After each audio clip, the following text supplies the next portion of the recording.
একটি গ্রামে একটি বুড়ি ও তার ছেলে বাস করত। তার ছেলেটা ছিল খুবই অসুস্থ।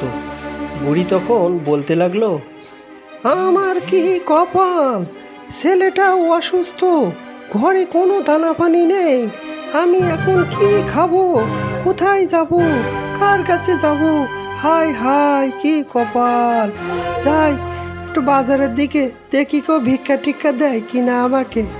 তখন বুড়ি আপন মনে চলতে লাগলো এবং যাইতে যেতে হঠাৎ করে সামনে একটি মাছ দেখতে পেল।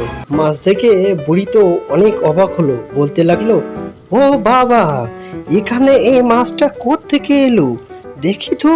বাবারে, মাছটা তো খুব ছোট, এ তো আমার খেয়ে পেটও ভরবে না, তার থেকে আমি পুকুরে ছেড়ে দিই, এইটুকু মাছ বড় হলে বরং খাওয়া যাবে। এত ছোট মাছ যে কিভাবে আসে।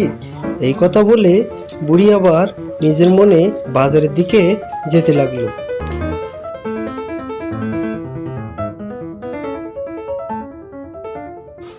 বুড়ি বাজার থেকে যা কিছু পেল তাই রান্না করা শুরু করে দিল। সে পেল শুধু কিছু চাউল আর কিছু ডাউল, এইটুকুই দিয়ে সে রান্না করা শুরু করলো। এমন সময় তার মনে পড়ল, হাই হাই, বাড়িতে তো কোনো পানি নেই, বালতিটা যে কোথায় গেল, যাই বালতিটা নিয়ে নদীতে গিয়ে পানি নিয়ে আসি। এই কথা বলে বুড়ি নদীর উদ্দেশ্যে বালতি নিয়ে রওনা দিল। বুড়ি নদীতে যাওয়ার সাথে সাথে একটা পরী উঠে এলো। পরীটি বলল, বুড়িমা, আমি তোমার উপরে অনেক সন্তুষ্ট হয়েছি।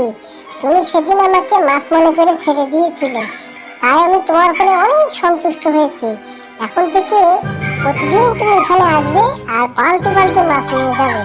তখন বুড়ি তো অনেক অবাক আর সেই সাথে প্রচুর খুশি হলো। তখন থেকে তার দরিদ্র ঘুচে যাবে এই মনে করে মাছগুলো নিয়ে সে বাড়ির দিকে রওনা দিল।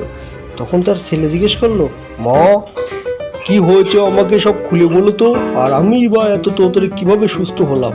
তখন বুড়ি তাকে সব কিছু খুলে বলল এবং বলার পরে ছেলেটা তো অনেক খুশি হলো এবং তাদের ঘরে টাকা আর টাকা আসতে, তারা অনেক ধনী হয়ে গেল।